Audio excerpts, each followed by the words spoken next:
கிறிஸ்து இயேசுக்குள் அன்பாய் அழைக்கப்பட்ட அன்புக்குரிய சகோதர சகோதரிகள் அனைவருக்கும் நம்ம பிதாவு நாமத்தினால நம்ம ரட்சகர் மீட்பராக இருக்கிற இயேசு கிறிஸ்து நாமத்தினால இந்த பெரிய ஸ்டடிக்கு அன்போடு அழைக்கிறோம். மீண்டும் நம்ம வாழ்நாட்களை ஒரு நாள் சேர்த்து கொடுத்துட்டு சகோதர சகோதரிகள் இந்த ஜூம் வழியை காண செய்த கிருபைக்காக நம்ம பிதாவான தேவனுக்கு நன்றிகள் எடுக்கிறோம். அப்படியே கூடியிருக்கிற அனைத்து பரிசுத்தவான்களுக்கும் கிருபையும் சமாதானம் உண்டாவதாக சொல்லி நமது இந்த கூட்டத்தின் ஜெபத்தில் வழிநடக்க முடிய சகோதரி நிர்மலானும் நம்ம அனைவர் சார்பாங்க அன்போடு அழைக்கிறோம்.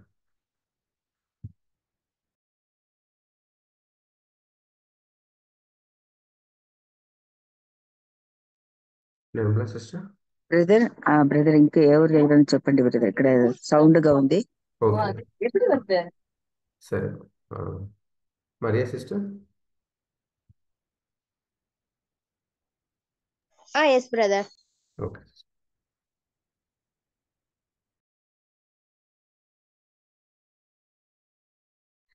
நாம் யாவரை ஜெபிக்கலாம். அன்பின் பரலோக பிதாவே, இந்த அருமையான வேலைக்காக ஆராதிக்கிற நமஸ்கரிக்கிற நன்றி செலுத்துகிற தகப்பனே. அப்பா, எங்களை அனைவரும் கூடிய உமது மேலான கிருபைக்காக நன்றி ஆண்டவரே.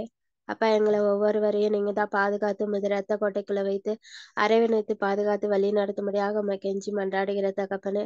அப்பா, உமது பரிசுத்த ஆவியில எங்களை நினைப்புங்கப்பா. அப்பா, நாங்க படிக்க போற பாடங்களுக்காகவும் உமக்கு நன்றி செலுத்துகிறப்பா. அது எங்க வாழ்க்கையில நாங்க பிரயோஜனப்பட்டு நல்லபடியா நாங்க அதை நம்ம மனசுல எழுதி வச்சு அதன்படியாக நடக்க எங்களுக்கு கிருபை பாராட்டும்படியாக கெஞ்சி மன்றாடுகிற தகப்பனே. இன்னைக்கூட நாங்க இவங்களை பற்றின தெய்வீக திட்டத்துல வரப்போற கொஸ்டினுக்கு ஆன்சர் எல்லாம் நாங்க இன்னைக்கு பார்க்க போறப்பா. அது எங்களுக்கு புரிந்து கொள்ளுறதுக்காக எங்களுக்கு பரிசுத்த ஆவியால நிரப்பி அபிஷேகம் செய்யும்படியாக கெஞ்சி மன்றாடுகப்பா. குடியில உள்ள எல்லா சகோதர சகோதரிகளுக்காகவும் ஜெபிக்கிற தகப்பனே. அப்ப வர முடியாத இருக்கிற சகோதர சகோதரிகளுக்காகவும் ஜெபிக்கிற கர்த்தாவே. அவங்களும் இந்த கூடுகையில வரும்படியாக நீங்க தப்பா கூட்டி கொண்டு வரும்படியாக கெஞ்சி மன்றாடுகிறாப்பா. ஒரு நாள் எங்களுக்கு சத்திய வசனத்தை நீங்க கொடுத்து கொண்டு வருகிறாப்பா. அதுக்காக உமக்கு நன்றி செலுத்துகிற தகப்பனே. நாங்களும் சபை வாய்ப்பாக போகிறதுக்கு எங்களுக்கு வாய்ப்பு கொடுத்துருக்கீங்க. அந்த ஓட்டத்துல நாங்க உறுதியாக ஓடி இறுதி வரையும் நாங்க உன்னதமாக இருந்து எங்க ஓட்டத்தை முடிக்க நீங்க தாப்பா வழிகாட்டும்படியாக எம்பெருமனாகிய இயேசு கிறிஸ்து மூலமாக ஜெபிக்கிற எங்கள் ஜீவனுள்ள நல்ல பரலோக பிதாவே, ஆமென். Thank you sister. அன்புக்குரிய சகோதர சகோதரிகளே, கடந்த நாள் நம்ம இந்த ஃபர்ஸ்ட் வால்யூம் 3ஆம் சாப்டர்ல 28ஆம் கொஸ்டின் வரைக்கும் நம்ம பார்த்தோம். இன்னைக்கு நம்ம 29ஆம் கொஸ்டின் நம்ம பார்க்க போறோம். 29ஆம் question what can be said of the sanitary arrangements of the Mosaic law. இந்த கொஸ்டின் அப்படியே தமிழ்ல வாசிக்க முடிய அன்போடு அழைக்கிறோம். பிரதர், நான் படிக்கிறேன் பிரதர். Yes sister. 29வது கொஸ்டின், சுத்தம் மற்றும் சுகாதார ஏற்பாடுகள் குறித்து மோசேயின் பிரமாணம் சொல்லக்கூடியது என்ன?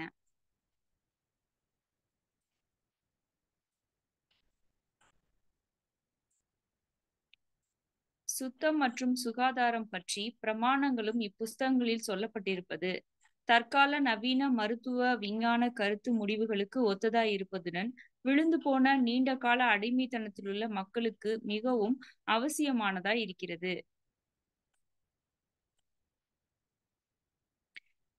எவ்வாறென்றால், சுத்தமும் அசுத்தமுமான மிருகங்களிலும் பறவைகளிலும் எவைகளை புசிக்கலாம் புசிக்கக்கூடாது என்ற கட்டுப்பாடுகளும் முறைகளும் இக்கால விஞ்ஞானத்திற்கு ஒத்ததாயிருக்கிறது. இவைகளில் ஒவ்வொன்றை பற்றியும் சொல்ல போனால் காலம் போதாது. மோசேயினுடைய ஒவ்வொரு பிரமாணமும் ஒரு விசேஷித்த அடையாளமாகவும் நிழலாகவும் உள்ளது. அவைகளை பற்றியும் எதிர்காலத்தில் கருத்தில் கொண்டு ஆராயலாம். ஆனால் நம்முடைய மேலோட்டமான ஆராய்ச்சியின் மூலம் இப்பிரமாணங்களில் வெளிப்படுத்தப்பட்டுள்ளதும் வேதத்தில் மற்ற இடங்களில் இது பற்றி விவரிக்கப்பட்டுள்ள முழுமையான மத ரீதியான ஒழுங்குமுறையில் குறிப்பாக இவைகள் எழுதப்பட்ட காலத்தை கருத்தில் கொண்டு பார்த்தால் ஆச்சரியமான தெய்வீக ஞானமும் நீதியும் அடங்கி இருக்கிறது என்ற வெற்றிகரமான ஆதாரத்துடன் கூறலாம். Thank you sister. இந்த கொஸ்டின் அப்படியே இங்கிலீஷ்ல வாசிக்க முடிய பேராகிராஃப் அன்போடு அழைக்கிறோம்.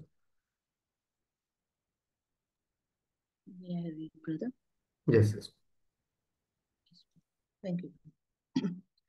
The sanitary arrangements of the law, so needful to the poor and long oppressed people, together with the arrangements and limitations respecting clean and unclean animals which might or might not be eaten are remarkable and would, with other features, be of interest if space permitted their examination, as showing that law to have been abreast with, if not in advance of, the least conclusions of medical sciences on the subject.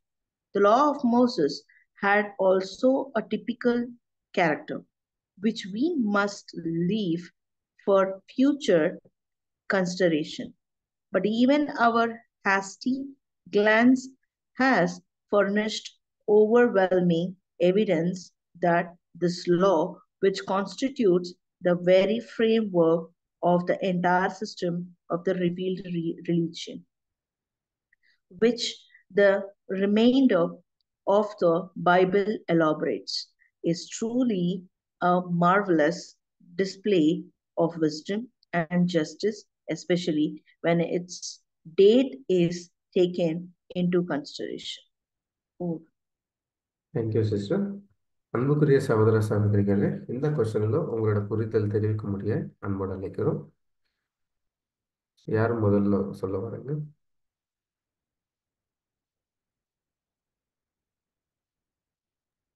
Brother நான் சொல்றேன் brother. Yes sister. So இங்க cleanliness பத்தி நம்ம நியாயப்பிரமாணங்கள்ல என்ன வந்து தேவன் வந்து இஸ்ரவேல் ஜனங்களுக்கு இது சாப்பிடுங்க, இது சாப்பிடாதீங்க அப்படின்னு சொல்லி ஒரு வாழ்க்கை முறைக்கு தேவையான எல்லாமே வந்து அவங்க வந்து கொடுத்துருக்காங்க அவங்களோட பிரமாணத்துல. ஸோ அதை வந்து இப்ப நம்ம பார்க்கும்போது இப்ப நம்ம வந்து இந்த காலகட்டத்துல சொல்றாங்க பறவை காய்ச்சல் வருது, இந்த மாதிரி பறவைகளை சாப்பிடக்கூடாது, இந்த அவங்க ஆராய்ச்சி பண்ணி இப்ப கண்டுபிடிக்கிறாங்க இதெல்லாம் அசுத்தம், இதெல்லாம் சாப்பிட்டா இதன் மூலமா நோய் வரும் அப்படின்னு சொல்லிட்டு. அப்ப எத்தனையோ ஆண்டுகளுக்கு முன்பு எழுதப்பட்ட அந்த தேவனுடைய அந்த ஒரு ஞானம், ஏன்னா இப்ப பாத்தீங்கன்னா அவங்க ஆராய்ச்சி பண்ணி நோய் வந்து அதன் மூலமா அவங்க கண்டுபிடிக்கிறாங்க இது சுத்தம் கிடையாது, இது சாப்பிடக்கூடாது, இப்படி செய்யக்கூடாது அப்படின்ட்டு. ஆனா தேவன் வந்து அவருடைய அந்த ஒரு ஞானத்தினால அவங்களுக்கு கொடுக்கப்பட்ட பிரமாணம் வந்து பல நூற்றாண்டுகளுக்கு முன்பே இப்ப விஞ்ஞானத்தோட ஒத்து போகுது அப்படின்னு சொல்லும் போது அந்த தேவனுடைய மகத்துவத்தையும் அவர் ஞானத்தையும் நம்ம இதை வச்சு புரிஞ்சுக்கலாம் அப்படின்ட்டு நான் தெரிஞ்சுக்கிட்டேன் brother. Thank you brother. Thank you sister. மற்ற சகோதர சகோதரர்களே உங்களோட கருத்துக்கள் தெரிவிக்கலாம். Yes sister Pratheesha. Yes brother. Actually ஒரு எக்ஸாம்பிள் சொல்ல விரும்புறேன் பிரதர். நமக்கு நல்லாவே தெரியும் நயமானுக்கு வந்துச்சு என்ன பிரதர்? குஷ்டரோகம். லெப்ரசி. கரெக்டா? ரைட். இந்த லெப்ரசி வரும்போது அவங்க என்ன சொல்லுவாங்கன்னா வில்லேஜுக்குள்ள வரக்கூடாது, அவங்க ஐசோலேட் பண்ணணும் அப்படி. அதுக்கு சிம்பிள் எக்ஸாம்பிள் நம்ம வந்த கோவிட் தான். ஸோ கோவிட்ல என்ன சொல்றோம்னா அவங்க எல்லாருக்கும் ஐசோலேட் பண்ணணும், ஐசோலேட் பண்ணிட்டு எப்போ அவனுக்கு ஃபர்ஸ்ட் டெஸ்ட் பண்ணுவாரு பாசிட்டிவ் அப்படின்னு. சார் அதுக்கப்புறமா ஐசோலேஷன், அதுக்கப்புறமா என்னது திரும்ப டெஸ்ட் பண்ணணும். கோவிட் அவனுக்கு இல்ல அப்படி தெரிஞ்சதுன்னா உள்ள வரும். அப்படியே லெப்ரசியும் நமக்கு தெரியும், இஸ்ரேல்ல லெப்ரசி வந்துச்சுன்னா கண்டிப்பா அவங்களோட ஐடென்டிட்டி போயிடும். ஸோ கண்டிப்பா அவங்க சுத்தம் ஆகுதுக்கு அப்புறமா ப்ரீஸ்ட் கிட்ட போயிட்டு அவங்க எல்லாத்தையும் செக் பண்ணதுக்கு அப்புறமா வரணும். இப்போ நமக்கு டெக்னாலஜி இருக்கு, அதனால டெஸ்ட் பண்றோம். அப்போ இருக்கிறது யாருன்னா நம்ம இருக்கிற ஆச்சாரியர்கள் தான். ஸோ அவங்களோட நாலேஜ் எப்போ so many years before இது எழுதப்பட்டிருது. ஆனா அதுவும் இன்னும் வரைக்கும் நம்ம ஃபாலோ ஆகுறோம். அதுதான் அவங்களோட ஃபியூச்சர் விஷன், அவங்க எல்லாமே தெரியும். ஸோ அதனால லெவிட்டிகஸ் 14:8-9 எல்லாத்தையும் அவங்க என்ன பண்ணணும், எப்படி வாஷ் பண்ணணும், கார்மெண்ட்ஸ் எப்படி வைக்கணும், எல்லாத்தையும் அங்க டீட்டெயிலா எழுதப்பட்டிருது. அது என்னோட point brother. Thank you sister. Any other comments brothers and sisters? சொல்றேன் பிரதர். Yes. ஏன்னா பாக்குறோம் கொஸ்டின்னா சுத்தம் மற்றும் சுகாதாரம் பற்றி பிரமாணங்கள்ல சொல்லப்பட்டிருக்கா அப்படின்னு அங்க சொன்னாங்க. இப்ப சிஸ்டர் சொன்னது போல நிறைய அந்த நம்ம இப்ப நம்ம படிச்சதுல கூட காலம் போதாது அப்படின்னு அங்க போட்டிருக்கு. அவ்வளோ சொல்லியிருக்கிறார் சுத்தம் பண்றத பத்தி. யாரையாவது தீட்டு பிரேயத்தை தொட்டுட்டா எத்தனை நாள் சுத்தமா இருக்கணும், குழந்தை பிறந்தாக்க எத்தனை நாள் சுத்தமா இருக்கணும், மாதிரி காலம் போதாது. நம்ம அவ்வளோ சொல்லியிருக்கிறார் நிறைய காரியங்கள். ஒவ்வொன்றுக்கும் வீடு அந்த ஒரு இதா இருந்துச்சுன்னாக்க கூட அதை நீங்க எப்படி சுத்தம் பண்ணணும், எத்தனை நாள் நீங்க அத தீட்டு கழிக்கணும், இப்படிலாம் ஏகப்பட்ட காரியங்கள் சுத்தம்னு சொல்லியிருக்கிறாரு. இன்னும் நம்ம பஸ்கா பண்டிகைக்கு கூட பாத்தீங்கன்னா எத்தனை நாள் அவங்க சுத்தப்படுத்துறாங்க, வீட்டை சுத்தப்படுத்துறாங்க, அந்த ஊரையே சுத்தப்படுத்துவாங்க. அந்த மாதிரி சுகாதாரம் சுத்தம் அருமையா தேவனுடைய திட்டத்துல அழகா வச்சிருக்கிறாரு அப்படிங்கிறத பாக்குறோம். இன்னும் அந்த மிருகங்கள் புசிக்க கூடாது, எந்த பறவை புசிக்கலாம், எந்த மிருகம் சாப்பிடலாம், எதை சாப்பிடக்கூடாது, அதெல்லாமே இப்போ நம்ம சயின்ஸ் பிரகாரம் அதெல்லாம் இப்ப சொல்றாங்க, கண்டுபிடிச்சு சொல்றாங்க. ஆனா தேவன் அப்பவே இந்த சுத்தம் சுகாதாரத்தை பத்தி நிறைய எழுதி வச்சிருக்கிறாங்க புஸ்தகம். லேவியராகமம் 11ஆம் அதிகாரம் 11ஆம் அதிகாரத்துல இருந்தே நம்ம பார்க்கலாம். 13 14 நிறைய விஷயங்கள் அங்க சொல்லப்பட்டிருக்கு. இப்போ அதெல்லாம் ஆராய்ச்சி பண்ணி சொல்லிட்டு இருக்கிறாங்க.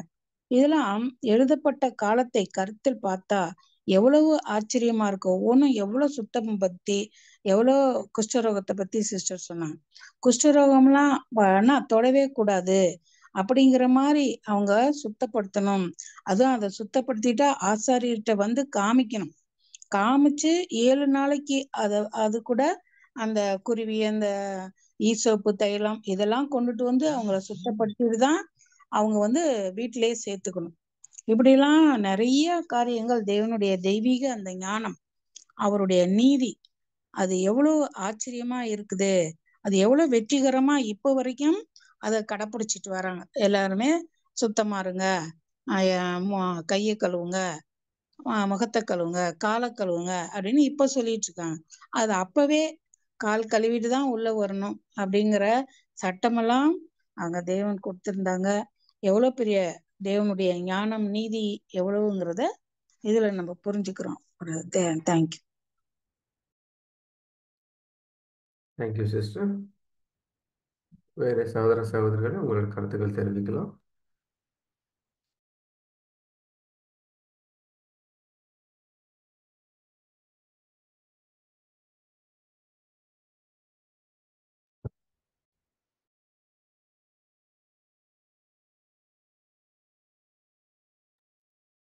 இதுல எதனா கேள்விகள் இருக்குது பிரதர்ஸ் அண்ட் சிஸ்டர்ஸ்?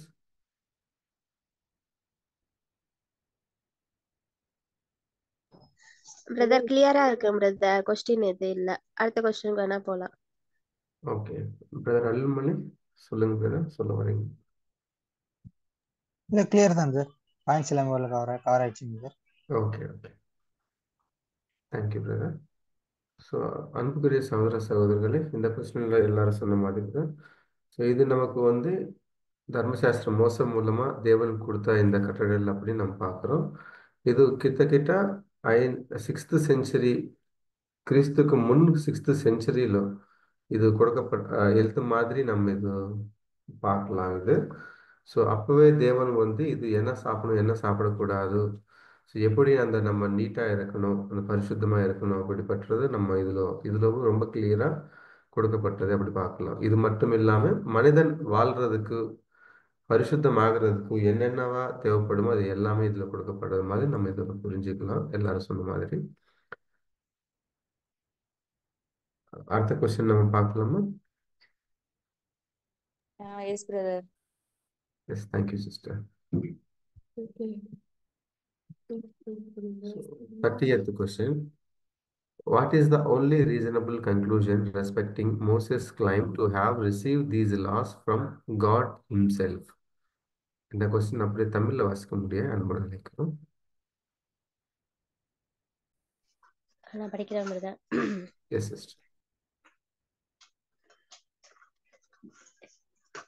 தேவனிடம் இருந்து மோசே, நாம் இந்த நியாய பிரமாணங்களை பெற்று கொண்டதற்காக அவர் உரிமை கோரும் விஷயம் தொடர்பான ஒரு நியாயமான முடிவு என்ன? அறிவுபூர்வமான வெளிச்சத்தில் பார்க்கும் பொழுது இவைகள் துன்மார்க்க மனுஷனுடைய ஏற்பாடு அல்லது மனுஷனுடைய கைவண்ணம் என்பதற்கு எவ்வித ஆதாரமும் இல்லை என்பது அனைவரும் ஏற்றுக்கொள்ளக்கூடியதுடன் இயற்கையிலிருந்து நாம் அறிந்த தேவனுடைய குண லட்சணங்களுக்கு ஏற்றவாறு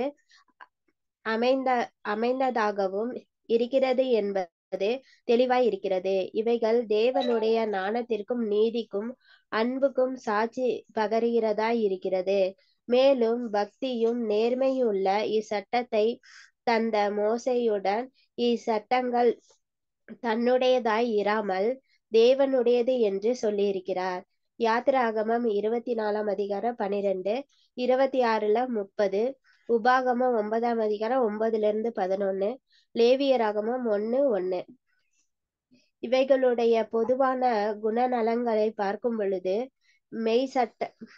பொய் சட்டத்தை சொல்லாமலும் வஞ்சனையும் பொய்யும் தவிர்க்கப்பட வேண்டும் என்று மக்களுக்கு இவர் கட்டளை கொடுத்திருக்க அவரே பொய் சாட்சி கூறி தன்னுடைய கருத்துக்களை தேவனுடைய சட்டங்களாக்கி விட்டார் என எண்ணுவதும் எவ்வாறு ஏற்புடையதாய் இருக்கும்? மேலும் தற்காலத்தில் உள்ள வேதத்தில் நகல்களை நாம் ஆராய்ந்து பார்க்கும் பொழுது மோசேயுக்கு பின் வந்தவர்களில் சிலர் ஜனங்களுடைய நன்மையை தேடாமல் தங்களுடைய சுயநலன்களை தேடியவராயினும் தேவனுடைய பரிசுத்த வார்த்தைகளை புரட்டி போடாததினால் இந்நாள் வரைக்கும் அவைகள் பரிசுத்தமாய் இருக்கிறது என்பதையும் நாம் நினைவு கூற வேண்டும். Thank you brother. Thank you sister. இந்த கொஸ்டின் அப்படியே இங்கிலீஷில் வாசிக்க முடியாது, அன்புடன் இருக்கிறோம். English. Yes, sister. In the light of reason, all must admit that it bears no evidence of being the work of wicked, designing men, but that is corresponds exactly with what nature teaches to be the character of God. It gives evidence of his wisdom, justice, and love, and further the evidential pious and noble lawgiver. Moses denies that the laws were his own and attributes them to God.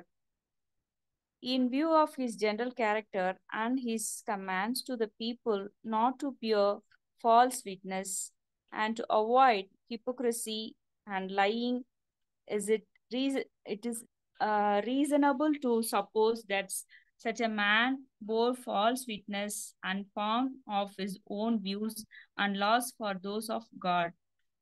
It should be remembered also that we are examining the present copies of Bible and that therefore the integrity for which it is so marked applies equally to the successor of Moses. For though bad men were among those successors who did seek their own and not the people's good, it is evident that they did not tamper with the sacred writings which are pure to this day. Thank you, sister. அன்புக்குரிய சகோதர சகோதரிகளே, இந்த கொஸ்டின்ல உங்களோட புரிதல் தெரிவிக்க அன்பான அழைக்கிறோம். முதல்ல யாரும் சொல்ல வரீங்க இந்த கொஸ்டினுக்கு?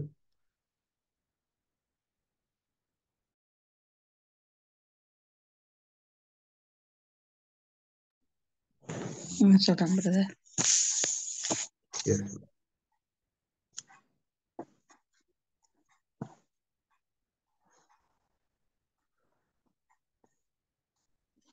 மோசே தேவனிடத்திலிருந்து நியாயப்பிரமாணத்தை பெற்றுக்கொண்டதாக அவர் உரிமை கோரும் விஷயம் தொடர்பான ஒரே நியாயமான முடிவு என்ன அப்படின்னு அங்க கேட்டிருக்காங்க.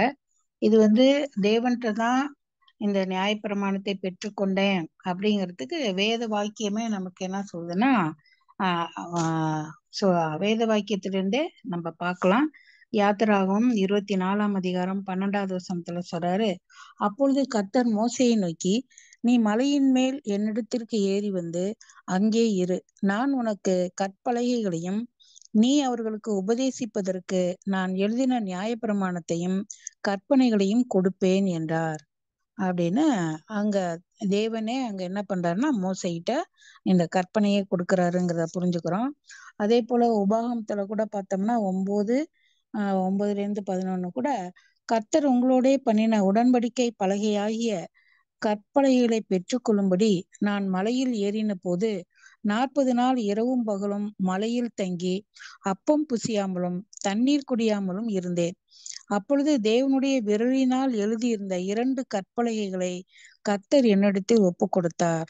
சபை கூடியிருந்த நாளில் கர்த்தர் மலையிலே அக்கினியின் நடுவிலிருந்து உங்களுடனே பேசின வார்த்தைகளின்படியே அவைகளில் எழுதியிருந்தது அப்படின்னு கர்த்தர் நான் தான் உங்களுக்கு கொடுக்கறேங்கிறதையும் அத மோசே அவர் தான் கொடுத்தாருங்கிறதையும் இங்க நமக்கு உறுதியாக இங்க தெரியுது. அப்போ இதுல இருந்து என்ன நம்ம பாக்குறோம்னா, தேவனுடைய அந்த குணலட்சணத்துக்கு ஏற்றவாறு நீதியும் அன்பு இதெல்லாம் அங்க நேர்மை எல்லாமே அந்த நியாயப்பிரமாணத்துல அங்க காணப்பட்டுச்சு. இத மோசையே அங்க சொல்றாரு அப்படின்னு பாக்குறோம். இந்த இவருடைய அந்த குணநலங்களை பார்க்கும்போது அவர் எவ்விதத்திலையும் அந்த நியாயப்பிரமாணத்திலேயே சொல்லியிருப்பாரு, பொய் சொல்லாதிருப்பாயாக, வஞ்சனை செய்யாதிருப்பாயாக அப்படின்னு சொன்னவரு அவரு பொய் சொல்ல வேண்டிய அவசியம் இல்லை. தேவனுடைய சட்டத்தை அவரு தேவனே எழுதினாருன்னு தேவன் எழுதல அப்படிங்கிற மாதிரி அவர் பொய் சொல்ல வேண்டிய அவசியமே இல்லை அப்படின்னு பாக்குறோம். ஆனா மோசேக்கு பிறகு வந்தவங்க என்ன பண்ணிட்டாங்க அப்படின்னா, தங்களுக்கு சுயத்தை தேடிக்கொண்டு தங்களுக்கு ஏற்று வர மாதிரி நடந்தாங்கள ஒழிய, ஆனா அந்த தேவன் கொடுத்த அந்த நியாயப்பிரமாணத்தை அவங்க மாத்தி போடல. அது பத்திரமாக அப்படியேதான் இருந்துச்சு. அது இந்நாள் வரைக்கும் எப்படிதான் இருக்குன்னா பரிசுத்தமாதான் இருக்குது அப்படிங்கிறத நம்ம இதுல இருந்து பாக்குறோம். ஏன்னா இது தேவனால் எழுதப்பட்டது, அதை யாராலையும் மாத்த முடியாது. எவ்வளவு பேர் எரிச்சாங்க அந்த காலத்துல, எத்தனையோ இதெல்லாம் பண்ணாங்க. ஆனாலும் தேவன் ஒரு இடத்துல அதை பத்திரமா வச்சிருந்தாரு. இந்நாள் வரைக்கும் அது பத்திரமாகவே படிக்கப்படுது அப்படிங்கிறத இங்க பாக்குறோம். Thank you brother. Thank you, sister. Any other comments, brothers and sisters?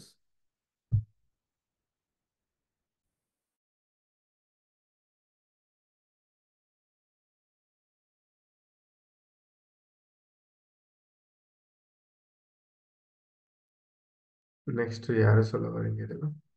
Yes, sister Pradesh. Yes brother. Actually அம்மா சொன்ன மாதிரி தான். பட் ஐ வாண்ட் டு, நான் டிஃப்ரெண்ட் வியூல நான் இது ப்ரொஜெக்ட் பண்ணணும்னு நினைக்கிறேன். ஆக்சுவலா இப்போ மோசஸ் அவங்க தனியா சீனாய்க்கு போயிட்டாங்க. ஆக்சுவலா அவங்க தெரியாது, because Lord was speaking with them. அவங்க சொன்னாரு, எனக்கு கேட்க முடியாது, நீங்களே கேட்டுட்டு எனக்கு சொல்லுங்க அப்படி. அந்த வாய்ஸ் அவங்க கேட்கவும் முடியல. ஆனா அவங்க தனியா போயிட்டாரு. தனியா போயிட்டு நானே எழுதி வச்சுட்டேன், நானே எழுதி கொடுக்குறேன் அப்படி சொல்லலாம். ஆனா சொல்ல முடியல. சொல்ல means he cannot say it. He confessed himself. அது லார்ட் தான் கொடுத்துட்டாரு அப்படி. சோ இதுல Lord was given when he went to Sinai. அது என்ன சொல்றது, லெவிட்டிகஸ் லேவியர்கள் லெவிட்டிகஸ் 1:1 சொல்லப்பட்டிருக்கு. அவங்க தனியா சீனாய்க்கு போயிட்டாரு அப்படி. அது டேபர்னிக்கல்ல அது சொல்லும் போது என்ன சொல்றாருன்னா, நம்மவும் அப்படிதான் தனியா பிரிக்கப்படணும். தனியா பிரிக்கப்படும் போதுதான் வேர்ல்டுக்கு, full வேர்ல்டுக்கு we should be separated, and then only we can understand what he is giving to us, what he is trying to speak with us. So when we are ready to receive, then only he can speak with us. That's reason இங்க Moses சொல்றாரு, நான் எதுவும் சாப்பிடல, எதுவும் குடிக்கல. அதே போதும் அவங்க கிட்ட பேசுறதே it's full of dummy for me. So நம்மவும் அப்படிதான். when he was with us, the world will deny us, the world will be not with us, but when he's given the word, that is enough for us to live with him. That's my point, brother. Thank you, sister. Any other comments, brothers and sisters?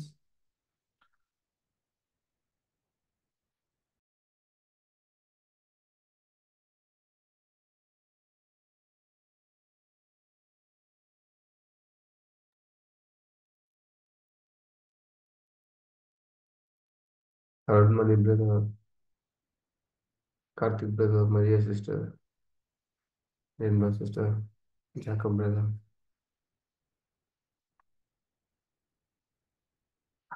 Dara sister. நான் கொஞ்சம் வெளியே Okay.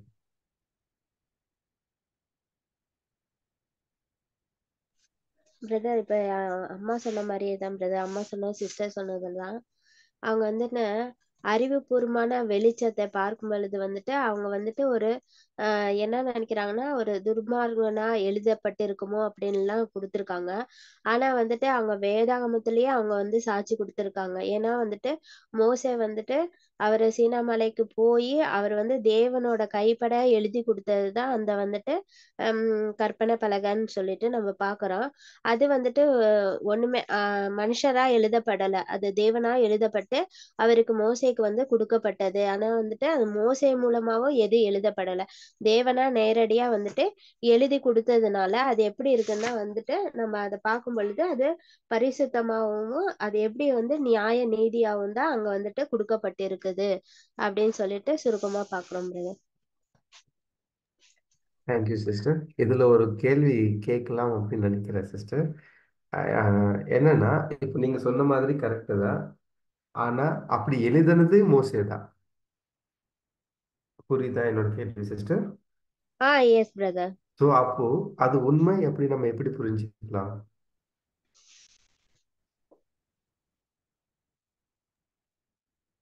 மோசே சொல்றாருங்க, அவர் சீனாய் மலையில அவருடைய கை விரலால எழுதப்பட்டுச்சு, எழுதி எனக்கு கொடுத்தாரு அப்படின்னு மோசே சொல்றாரு. அதுதான் அவங்களே அதை பத்தி சொல்றாங்க. கரெக்டு தான்.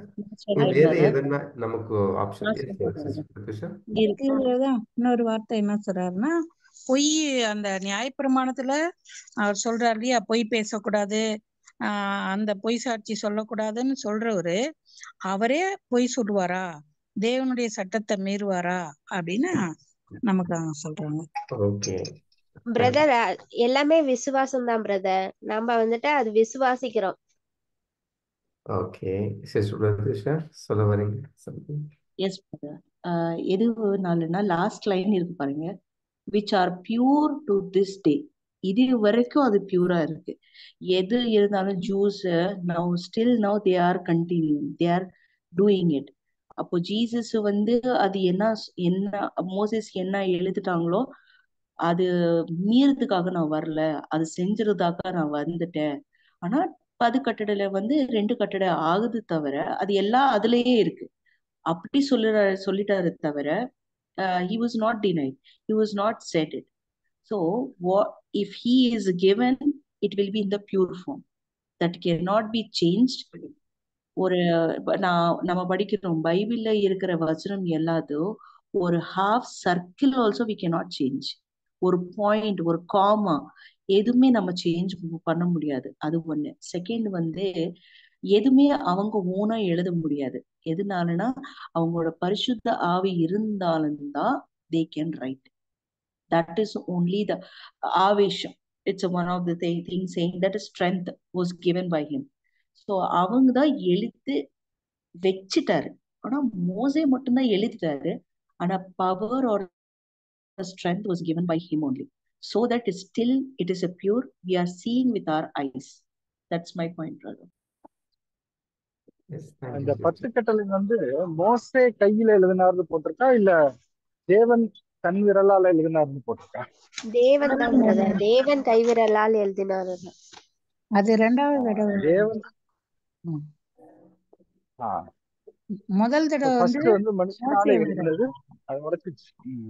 மோசே எழுதுனது முதல்ல எழுதுனது, அது உடைஞ்சிருச்சு. ரெண்டாவது ஆஹ் எழுதுனது தேவனுடைய கைவிரல். தேவனே அதை வந்து உறுதிப்படுத்திட்டார். அவர்கிட்ட ம். சொன்ன நானே எழுதி தரேன் அப்படின்னு சொல்லி. ம். இன்னொன்னு என்னன்னா, இந்த 10 கட்டளை வந்து யுகாயுகத்துக்கும் அது அப்படியே இருக்கும். ஆமா. இப்ப சிச்சுவேஷன் யுகாயுகத்துக்கும் அதேதான். சிஸ்டர் சொன்ன மாதிரி 2 கட்டளையில பிரதான கட்டளையில எல்லா 10 கட்டளையும் அடக்கிட்டாரு. பட் யுகாயுகத்துக்கும் அதேதான் கட்டளை. அதுதான் வந்து இருக்கும். ஏன்னா நம்ம ஆசிரியப்பு கூடாரத்துல வச்சப்போ 10 கட்டளை அந்த உடன்படிக்கை பெட்டியில இருந்துச்சு. அப்ப மன்னாவும் மற்ற பொருள் திளைத்த கோலும் இருந்துச்சு. பட் ஆனா சாலமோன் தேவாலயம் அது வந்து என்னன்னா ராஜ்யத்தை பத்தி அதுல வந்து 10 கட்டளை மட்டும் இருக்கு. அப்படின்னா யுகாயுகத்துக்கும் இந்த கட்டளை மாறாது.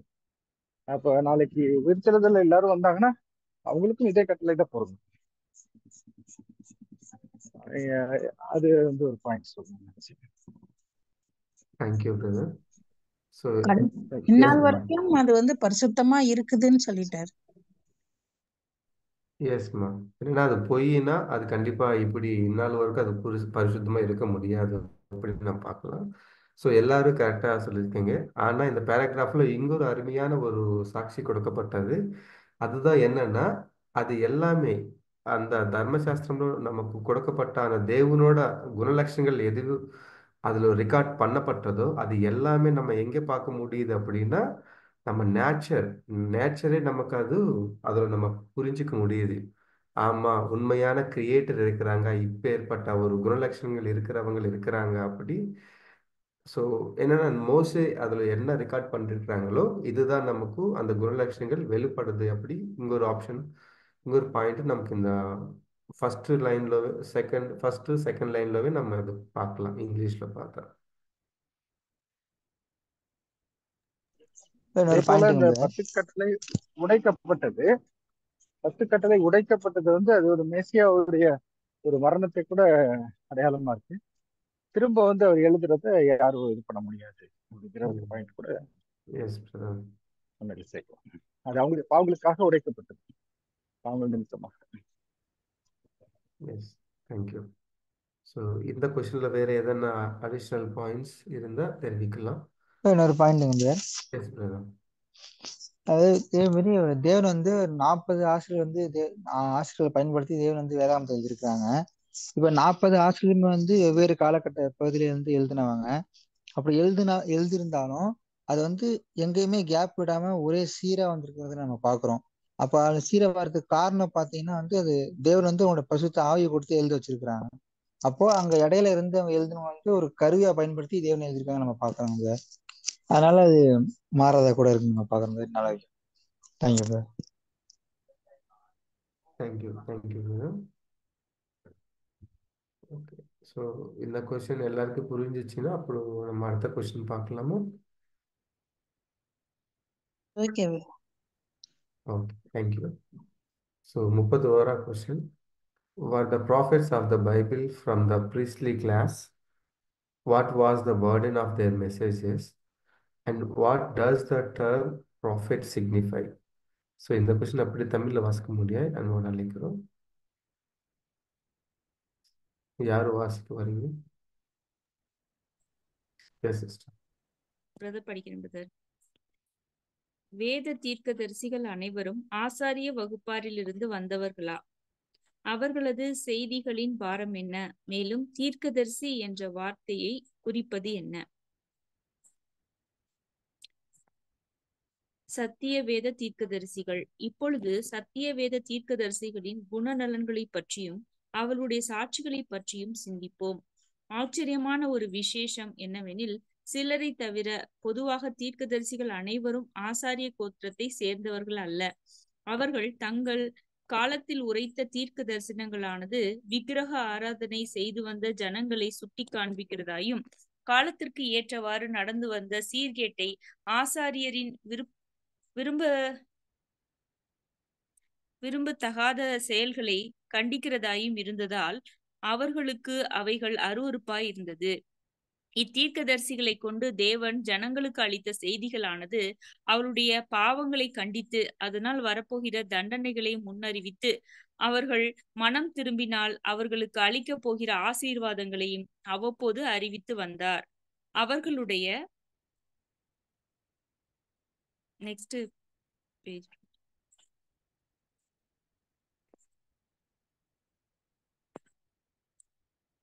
அவர்கள் தூஷிக்கப்பட்டு சிறையில் அடைக்கப்பட்டு கொடுமையான முறையில் கொலை செய்யப்பட்டார்கள்.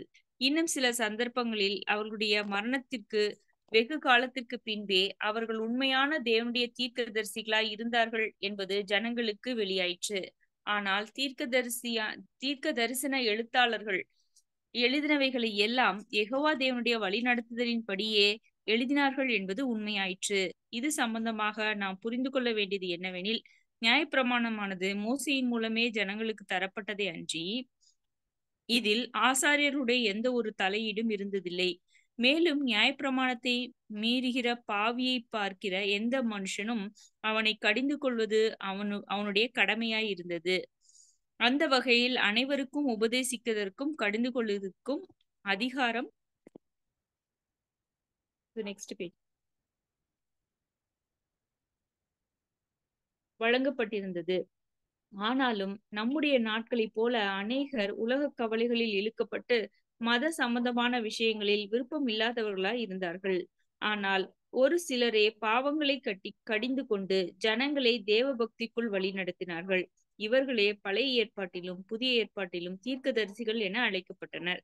தீர்க்கதரிசி என்ற சொல்லானது பொதுவாக பிரசங்கிப்பவர் என்று பொருள்படுவதுடன் விக்கிரக ஆராதனை சம்பந்தமாக பிரசங்கிப்பவர்களும் தீர்க்கதரிசிகள் என்று அழைக்கப்பட்டனர். உதாரணமாக பாகாலின் தீர்க்கதரிசிகள் முதலானவர்கள். தீர்க்க தரிசனம் உரைத்தல் என்பது பிரசங்கித்தல் என்று பொதுவாக சொல்லப்படும்.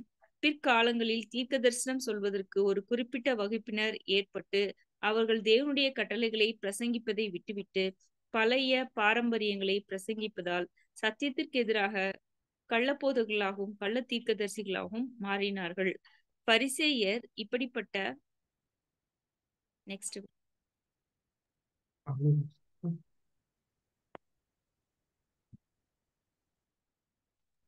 అవునా సిస్టర్ ఇది ఇంగ్లీష్లో யார் படிக்க வரீங்க? நான் படிக்கிறேங்க. Yes sir. Glance now at the general character of the prophets of the Bible and their testimonies. A rather remarkable fact is that the prophets, with few exceptions, were not of the priestly class, and that in their day their prophets were generally repugnant to the degenerating and time-serving priesthood, as well as to the idolatrously inclined people. The burden of their messages from God of the people was generally reproof for sin, coupled with the warnings of coming punishments intertwined with which we find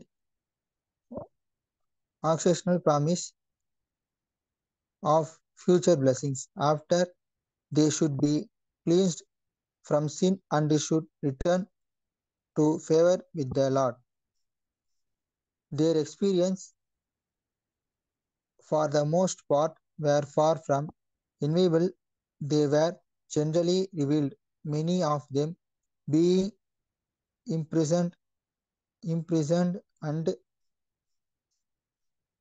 but to violent deaths. See, in some instances, it was years after their death before their true character as God's prophets was recognized. But we speak thus of the prophetic writers whose utterances claim to be the direct inspiration of Jehovah. It is well in this connection that we should remember that in the giving of the law to Israel, there was no priestly intervention. It was given by God to the people by the hand of Moses. And furthermore, it was made the duty of every man seeing a violation of the law to reprove the sinner.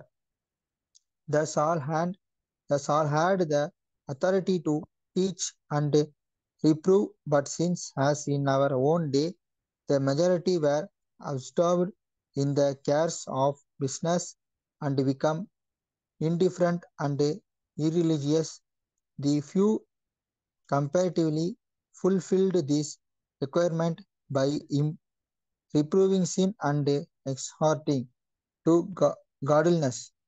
And these preachers are termed prophets in both the Old and New Testaments. The term prophet, as generally used, signifies, and the public teachers of idolatry were also so called. For instance, the prophets of Baal, etc. See, prophesying in the ordinary sense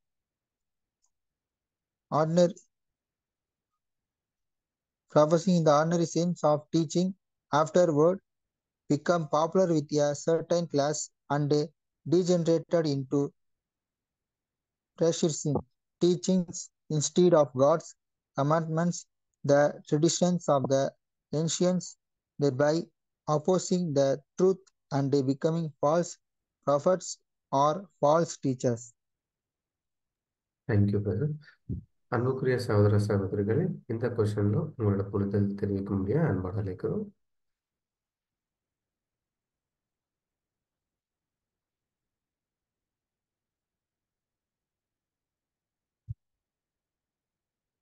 முதல்ல யார் சொல்ல வரீங்க, brothers and sisters? நான் சொல்றேன் brother. Yes. இங்க என்ன நம்ம பாக்குறோம்னா, தீர்க்கதரிசிகளை பத்தி சத்திய வேதத்துல என்ன சொல்லப்பட்டிருக்குது. தீர்க்கதரிசிகள்னா யாரு, அவங்க என்ன பண்ணணும், என்ன வேலை அவங்களுக்கு கொடுக்கப்பட்டிருக்குது அப்படிங்கிறத பத்தி இங்க நமக்கு சொல்லியிருக்காங்க. அப்போ தீர்க்கதரிசிகள் அப்படின்னாக்கா நம்ம என்ன நினைக்கலாம்னா, ஆசாரியர்கள் தான் அப்படின்னு நம்ம நினைக்க வேண்டியதுல, பொதுவாகவே தீர்க்கதரிசிகள்லாம் வந்திருக்கிறாங்க, அவங்கெல்லாம் ஆசாரிய கோத்திரத்தை சேர்ந்தவங்களாகவும் இல்லை அப்படிங்கிறத இங்க நமக்கு சொல்றாங்க. இப்போ அவங்க என்ன பண்ணுவாங்க, அந்த தீர்க்கதரிசிகள் என்ன பண்ணுவாங்கன்னா, தேவன் விரும்பப்படாத காரியத்தை ஜனங்கள் செய்யும் போது தேவன் தீர்க்கதரிசிகள் மூலமாக அவங்களுக்கு என்ன பண்ணுவாங்க, கண்டிக்க வைப்பாங்க, உணர்த்த வைப்பாங்க. அப்போ ஆசாரியர்களே ஒருவேளை தப்பு பண்ணியிருந்தா கூட அவங்கள கூட தீர்க்கதரிசிகள் போய் என்ன பண்ணுவாங்கன்னா கண்டிப்பாங்க. அவங்க செய்யற பாவங்கள் அருவருப்பா இருக்கும், நேரடியா போய் கண்டிப்பாங்க. ராஜாக்களா இருந்தாக்க கூட தேவன் அவங்களுக்கு போய் ஒரு உணர்த்து அப்படிங்கிறப்ப இவங்க போய் அத சொல்லுவாங்க. அப்படி சொல்லும் போது நிறைய பேர் என்ன பண்ணிருக்காங்கன்னா, தீர்க்கதரிசிகளை கொடுமைப்படுத்திருக்காங்க, கொலை செஞ்சிருக்கிறாங்க. நம்ம 1 ராஜாக்கள் எல்லாம் பாக்குறோம், இந்த ஏசபேல் என்ன பண்ணாங்க, நிறைய தீர்க்கதரிசிகளை கொலை பண்ணிருக்கிறாங்க. எலியா கூட பயந்துகிட்டு போய் ஒளிஞ்சிருவாரு அப்படின்னு பாக்குறோம். எரேமியா பாக்குறோம், எரேமியா கூட பாத்தீங்கன்னா அந்த தண்ணி இல்லாத வறண்ட அந்த கேணிக்குள்ள தள்ளி விட்டுருவாங்க, சிறையில போட்டுருவாங்க, சாப்பாடு கொடுக்க மாட்டாங்க. இந்த மாதிரி உண்மையே சொன்ன தேவனுடைய தீர்க்கதரிசிகளை நிறைய பேர் இந்த மாதிரி எல்லாம் துன்பப்படுத்தி இருக்கிறாங்க அப்படின்னு கூட பாக்குறோம். நான் எபிரேயர்ல நம்ம 11ஆம் அதிகாரத்துல வாளால் அறுப்புண்டார்கள், கொலை செய்யப்பட்டாங்க, இந்த மாதிரி நிறைய அக்கினியில் போட்டாங்க அப்படிங்கறதெல்லாம் கூட நம்ம பாக்குறோம். இது முதல் ஒரு பாயிண்ட்.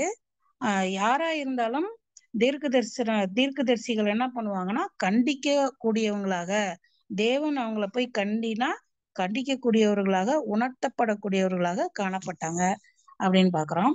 ரெண்டாவது பாயிண்டா என்ன இங்க சொல்றாங்க அப்படின்னா, நியாயப்பிரமாணத்துல என்ன பண்ணிருக்குன்னா, யாராவது ஒரு தப்பு பண்ணாங்கன்னா, ஒருவேளை விபச்சாரங்கள் மற்றபடியில தப்பு பண்ணாங்கன்னா அவங்க என்ன பண்ணணும் அப்படின்னா, கல்லெறிஞ்சு கொல்லணும்.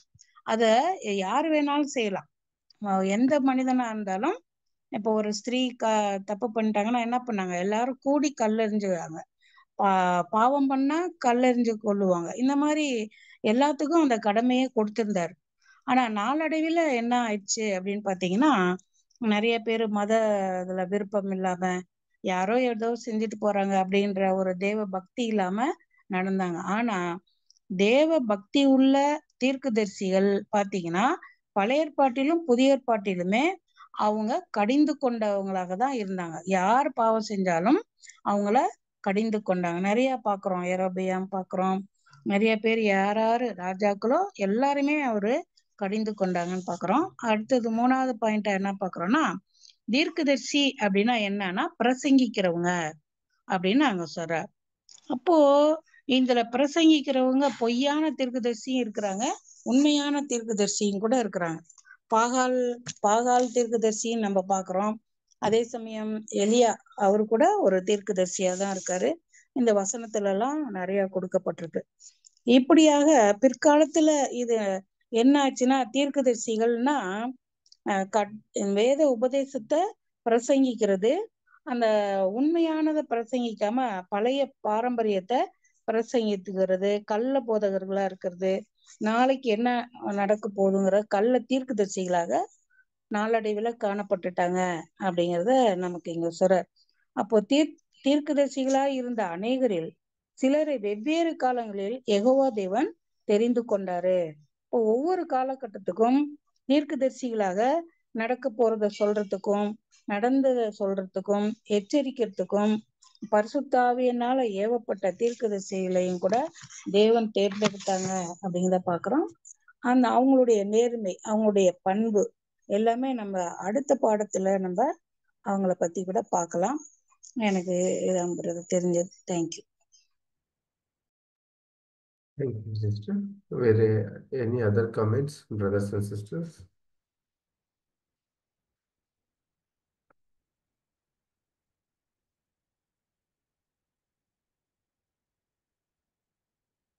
வேற எதனா கருத்துக்கள்? பிரதர். Yes, sister. இப்ப நம்ம தீர்க்கதரிசிகள் யாருன்னு பார்த்தோம்னா, அவங்க வந்துட்டு சொல்லியிருக்காங்க வந்துட்டு நியாய நீதியா நடந்துக்கணும். அப்படி வந்து அவங்க நடக்கலைன்னா கூட, இப்ப ராஜாக்கள் யாராவது தப்பு பண்ணிட்டா கூட அவங்கள்ட்ட போய் டைரக்டா தேவன் வந்து சொல்றத வந்துட்டு அப்படியே சொல்லுவாங்க.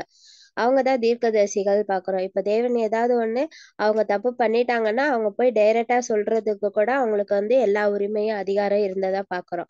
இப்ப ஒரு பாவம் சொன்னா கூட நம்ம வந்துட்டு தாவீத கூட பார்க்கலாம். அவர் வந்து ஒரு தப்பு செஞ்சிட்டாருன்னா தீர்க்கதரிசி நாத்தான் போய் அவர் சொல்லுவாரு, இந்த மனுஷன் நீதான், இந்த பாவத்தை பண்ணது நீதான்னு டைரக்டா சொல்லும் பொழுது அவங்க வந்து அந்த மனம் திரும்பதுக்கு அதுக்கெல்லாம் வந்துட்டு ஒரு இதா இருந்தவங்க தான் தீர்க்கதரிசிகள் அப்படின்னு பாக்குறோம்.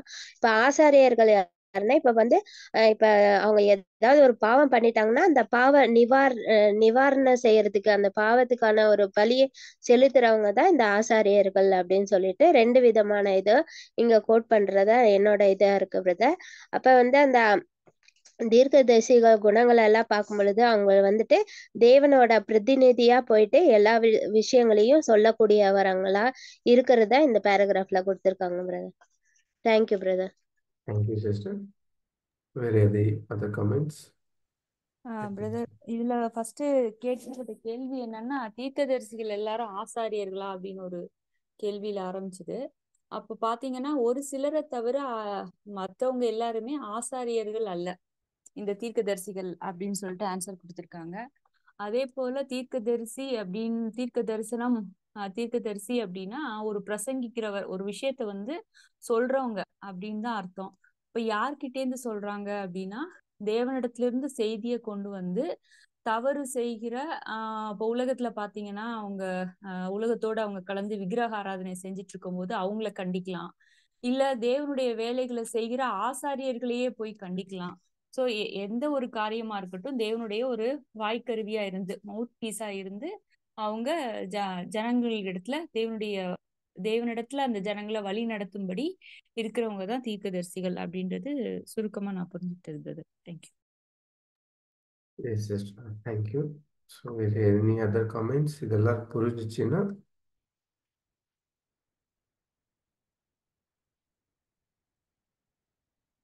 அன்புக்குரிய சகோதர சகோதரிகளே, எல்லாரும் சொன்ன மாதிரி, so were the prophets of the Bible from priestly class? So எல்லாரும் இந்த ஆசிரியர்களுக்கு அந்த கிளாஸ் నుండి வந்திருக்காங்களா இந்த ப்ராஃபிட் அப்படின்னா இல்ல.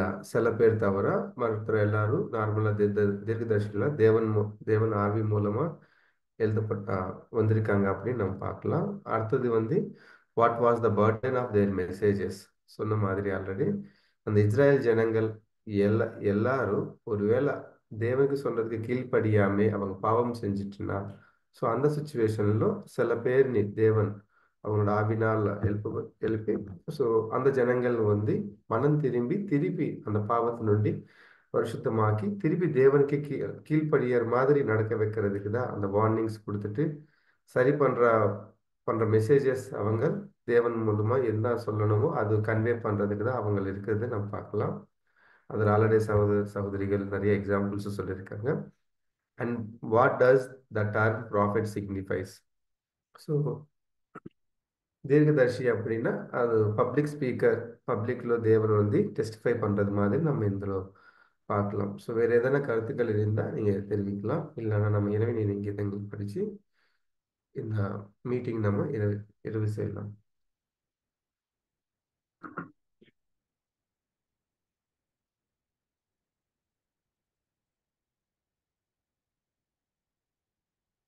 Any other comments or any doubts, brothers and sisters?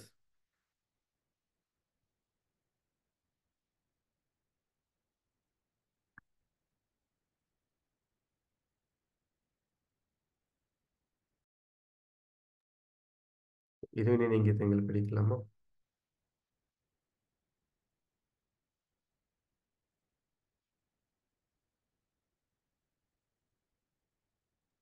Okay brother, படிக்கலாம் brother. Okay sister, okay. So இப்போ இரவினை கீதம் இப்பேற்பட்ட மேன்மையுள்ள சத்திய வசனங்கள் கொடுத்த பிதாவான தேவனுக்கும் நம்ம ரட்சகர் மீட்பராக இருக்கிற இயேசு கிறிஸ்து வழியாக நன்றிகள் இருக்கிறோம். அப்படியே கலந்துக்கிட்ட அனைத்து பரிசுத்தவங்களுக்கும் கிருபையும் சமாதானம் உண்டாவதாக சொல்லி இப்போ இணைவினை கீதங்கள் படிக்க முடிய சகோதரி எஸ்தர் ராணினி முடிவு ஜபத்தில் வழிநடக்க முடிய சகோதரன் அருள்மணினி நம்ம அனைவர் சார்பாக அன்போடு அழைக்கிறோம்.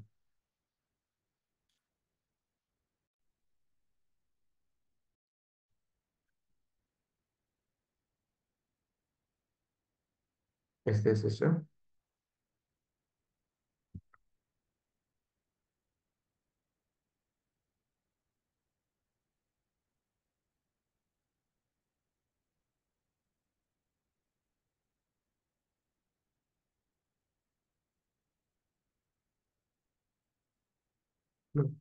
சிஸ்டர் மரியம்.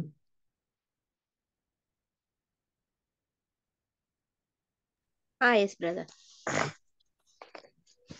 இரவின் இனிய கீதங்கள். யோவான் 6ஆம் அதிகாரம் 33ஆம் வசனம். வானத்தில் இருந்து இறங்கி உலகத்திற்கு ஜீவனை கொடுக்கிற அப்பமே தேவன் அருளிய அப்பம்.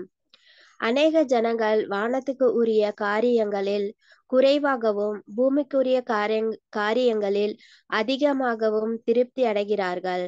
நாமோ பூமிக்குரிய காரியங்களில் மிக குறைவாகவும் வானத்துக்கு உரிய காரியங்களில் அதிகமாகவும் திருப்தி அடைகின்றோம். பழைய சுபாவங்களை கலைத்து போடுகிறதிலே புதிய சுபாவம் வளர்கிறது. புதிய ஆசையும் புதிய நம்பிக்கையும் வளர்கின்றன. அதே போலவே பழைய சுபாவம் பெருகினால் புதியவை எல்லாம் ஒன்றுமில்லாமல் போய்விடும். தெய்வீக ஆசீர்வாதத்தையும் நித்திய ஜீவனையும் கொடுக்கக்கூடிய ஆகாரத்திற்கு அழிந்து போகக்கூடிய ஆகாரத்திற்கும் உள்ள வித்தியாசத்தை நாம் உணர்ந்து தெய்வீக ஆசீர்வாதத்தை தரக்கூடிய ஆகாரத்தை தெரிந்து கொள்வோம். அவருடைய வசனங்களை அதிகமாக உட்கொண்டு இவ்விதமாக தேவனிடத்திலும் தேவனுடைய பலத்திலும் உறுதியிலும் வளர்வோம். நாம் அதிகமாக உலக ஆசைகள், நம்பிக்கைகள், உலக ஆவி இவைகளில் இருந்து விலகி இருப்போம். நாம் பரலோக தேசத்தையும் பரலோக ராஜ்யத்தையும் பரலோக சுபாவத்தையும் தேடி நாம் தேவ சுபாவத்திற்கு தயாராகுவோம். பரலோகத்தில் இருந்து ஜீவனை கொடுக்கக்கூடியவரே, பரலோகத்தின் ஆகாரத்தை கொடுக்கக்கூடியவரா நாம் அறிந்து கொண்டோம். இந்த ஆகாரத்தை பகிர்ந்து கொடுப்பது நம்முடைய மிகப்பெரிய கடமை. அவர்களுக்கு சாப்பிட கொடுங்கள். இதை காதுள்ளவன் கேட்க கடவன். ஆமேன். நாம் ஜெபிப்போம். மகா இரக்கமும் கிருபையும் அன்பும் பரிசுத்தமும் வல்லமையும் நிறைந்த எங்கள் அன்பின் ஒன்றான மீ தகப்பனே, எங்கள் ஏக சக்கராதிபதியே, பரிசுத்த பிதாவே, ஜோதிகளின் தெய்வமே, அனந்த ஞானமுடையவரே, சதா காலங்களும் இருக்கிறவராக இருப்பவரே, அப்பா பிதாவே என்று கூப்பிடுகிற புத்திர சுகத்தின் ஆவி கூட எங்களுக்கு தந்த அன்பின் தெய்வமே, அப்பா தாம் ஒருவரை சாகாமல் ஒருவரும் சேரக்கூடாத ஒளியில் வாசம் செய்கிறவரும் மனுஷரில் ஒருவரும் கண்டிராதவரும் காணக்கூடாதமா இருக்கிற எங்கள் அன்பின் பரலோக பரம தகப்பனே, அப்பா முது ஒருவருக்கே எங்கள் போதவரும் எங்கள் குருமா இருக்கிற முது நேசகுமாரனாய் கர்த்தராகிய இயேசு கிறிஸ்துவின் மிகுந்த துதிகன சோதர மகிமை யாவையும் இந்த ஒரு இரவு பொழுதிலே நாங்கள் ஈடுபடுத்திக் கொண்டு தந்தே. அப்பா தேவனே, இந்த ஒரு நாட்களும் கூட தந்தே. அப்பா உடைய தெய்வீக சத்திய வார்த்தையை நாங்கள் கேட்பதற்காக உடைய சமயத்தை கூட்டிச்சது கிருபைக்கு தேவனே நன்றி ராஜா. அன்பு தந்தையே, இப்படியே கூட இந்த நாளும் கூட அப்பா உடைய கிருபை நிமித்தம் அப்பா உடைய வார்த்தைகளை தியானித்திருக்கிறோம் தந்தையே. அப்பா இந்த கேட்ட சத்திய வார்த்தைகளை நாங்கள் விட்டு விடாதபடி அதை நாங்கள் தொடர்ந்து எங்கள் வாழ்க்கையில் நாங்கள் ஒவ்வொரு நாளும் அபியாசப்படுத்தி வாழ்ந்து கிறிஸ்துவின் சாலையடைய தேவன் தாமே உதவி செய்யுங்க ராஜா. அப்பா இப்படியே கூட தந்தையே, இனி வர இருக்கின்ற நாட்களிலும் காலங்களிலும் கூட உடைய தெய்வீக சத்திய வார்த்தைகளை எங்கள் தந்து உங்களை தேற்ற வேண்டும் என்று கூட இந்த மனசாய்மையோட கூட கெஞ்சி ஜீவன பிதாவே. அப்பா இப்படியே கூட தந்தையே, நாங்கள் உடன்படிக்கை எடுத்த நாள் முதல் தந்தையே நாள் வரைக்கும் நாங்கள் என்னென்ன மீறுதல் பாவங்கள் செய்திருக்கிறோமோ அதை தேவன் தாமே எங்கள் தயவாய் மன்னித்து தந்தையே. அப்பா இனி வர இருக்கின்ற காலங்களிலே தந்தையே உங்களுடைய தெய்வீக சித்தத்தை நாங்கள் நிறைவேற்ற தேவன் தாமே உதவி செய்யுங்க ராஜா. அப்பா இப்படியே கூட அன்பு தந்தையே, இந்த ஒரு கூடுகையில் தந்தையே நாங்கள் இன்னொரு பாடங்களை நாங்கள் கற்றுக்கொண்டோமோ அதற்காக இசைவாய் நாங்கள் உறுதியாய் நாங்கள் வாழ தேவன் தாமே எங்களுக்கு உதவி செய்யுங்க ராஜா. அப்பா இப்படியே உங்களுடைய தெய்வீக சித்தத்தை அறிந்த நாங்கள் எங்களுடைய சுய சித்தத்தை நாங்கள் நிறைவேற்றாமல் உங்களுடைய தெய்வீக சித்தத்தை நாங்கள் நிறைவேற்ற பிரயாசப்பட தேவையான ஞானத்தையும் அறிவையும் புத்தியும் கூட தந்தை தேவன் தாமே வழிநடத்துங்க ராஜா. அப்பா அப்படியே கூட எங்கள் அனைவருக்கும் தந்தையே, அப்பா நாங்கள் அனைவரும் நாளுக்கு நாள் நாங்கள் அப்பா கிறிஸ்துவின் சாயல் வளரவும் தந்தையே ஆவியின் கனிகள் எங்களுக்குள்ள அதிகமாக வளரவும் தேவன் தாமே உதவி செய்யுங்க ராஜா. அப்பா இப்படியே கூட எங்கள் அனைவரும் பொறுப்புலத்திற்கு நாங்கள் அர்ப்பணிக்கிறோம் தந்தையே. அப்பா இப்படியே கூட கூடுகையில் தந்தையே ஆரம்பம் முதல் இறுதி வரை அப்பா உடைய தெய்வீக பிரசனம் இருந்து எங்களை வழிநடத்தின கிருபைக்காய் கூட நன்றிகள் ராஜா. அப்பா அன்பு தந்தையை இப்படியே கூட உடைய சமூகத்தை இப்பொழுது நாங்கள் விட்டு பிரிந்து செல்கிறோம் தந்தையே. மீண்டுமா இந்த தந்தையை உடைய சமூகத்திலே நாங்கள் கூட்டி சேர வரையும் அப்பா தந்தையை உடைய தெய்வீக கரத்தினால் கிருபையினால் அப்பா எங்களை பாதுகாத்து வழிநடத்த வேண்டும் என்று கூட இந்த மனதாக கூட கெஞ்சுகிறோம் ஜீவனில் பிதாவே. அப்பா இப்படியே கூட தந்தையே இந்த ஒரு கூடையில் ஆறு முதல் இரு தெய்வீக வசந்த வழிநடத்த கிருபைக்கு தேவன் நன்றி ராஜா. அப்பா இப்படியே கூட எங்கள் அனைவரும் பொறுப்புலத்திற்கு அர்ப்பணிக்கிறோம் தந்தையே. இப்படியே கூட இந்த சிறிய ஜபத்தினை இந்த சிறிய மன்றாட்டினை எங்கள் ரட்சகரும் போதகரும் குருமா இருக்கிற கர்த்தராகிய இயேசு கிறிஸ்துவை இந்த மனத்தாழ்மையோடு ஜபத்தினை ஏறெடுக்கிறோம். ஜெபம் கேளும் எங்கள் ஜீவனும் சர்வ வல்லமையும் அன்பும் நிறைந்த அன்பின் பரலோக பிதாவே. ஆமீன்.